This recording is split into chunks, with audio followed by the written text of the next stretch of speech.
aannan hin ba'u baakkuun aannan hin ba'u goota abdatu raatuun anaan hin qabu raatuun anaan hin qabu eegennu hoosuun gaanfaan nu waraana somneen kofallu dhugaadhaaf maraana eegennu hoosuun gaanfaan nu waraana somneen kofallu dhugaadhaaf maraana eegennu hoosuun gaanfaan nu waraana somneen kofallu dhugaadhaaf maraana eegennu hoosuun gaanfaan nu waraana somneen kofallu dhugaadhaaf maraana Serreni nani kotodo mesete onge sorran yartun danga chete ofin bulle dofan bulchufeti beka hite soban dambaliti Serreni nani kotodo mesete onge sorran yartun danga chete ofin bulle dofan bulchufeti beka hite soban dambaliti kukena dukubus witti fadde osonadu Gafin kodanos baby egu himbarbadu Iyandanko barilla fakau yo halela kayo galmangau Iyandanko barilla fakau yo halela kayo galmangau Kot lamiko garaniru jilben fanne dinam bulu tanus male himfakanu chalus male hintikanu harkallatu onne kerrombeka Lubbun goota tiksee biyya eega harkallatu onne kerrombeka lubbun goota tiksee biyya eega amma yoomiti ofirratti dhiitamna kuunee qabne bilisoomuun amma yoomiti ofirratti dhiitamna kuunee qabne bilisoomuun amma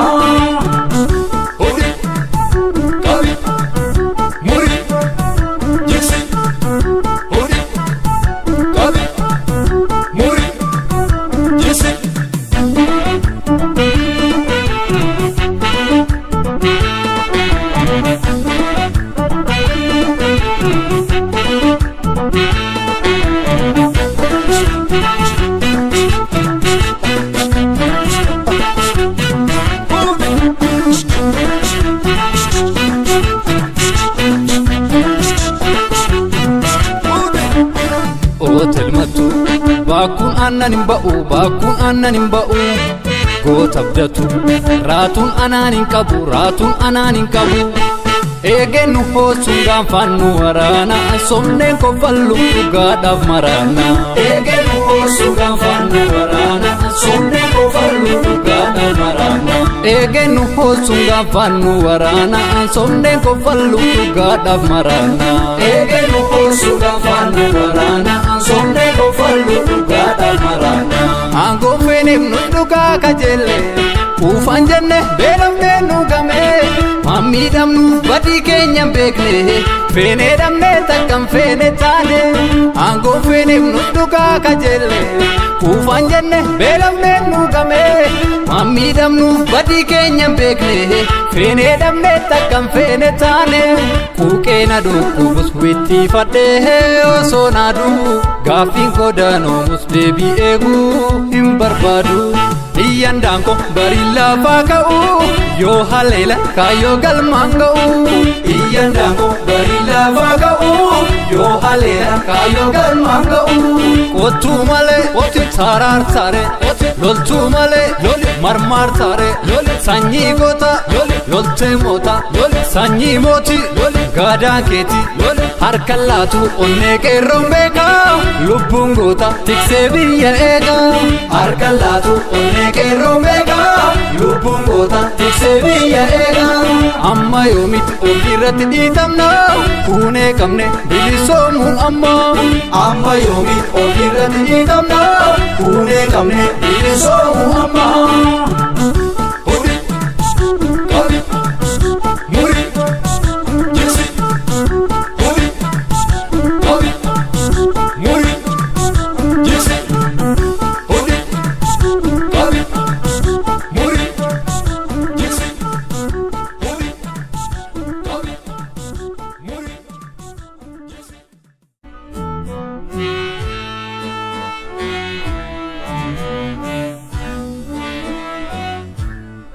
Viidiyoo muuziqaa afaan Oromoo akkasumas muuvii, diraamaa, kaamadii fi oduulee garagaraa kwaalitii bareedaa HD dhaan ilaaluu yoo barbaaddan YouTube irratti Bakakkaa Entertainment Channel subscribe godhaa.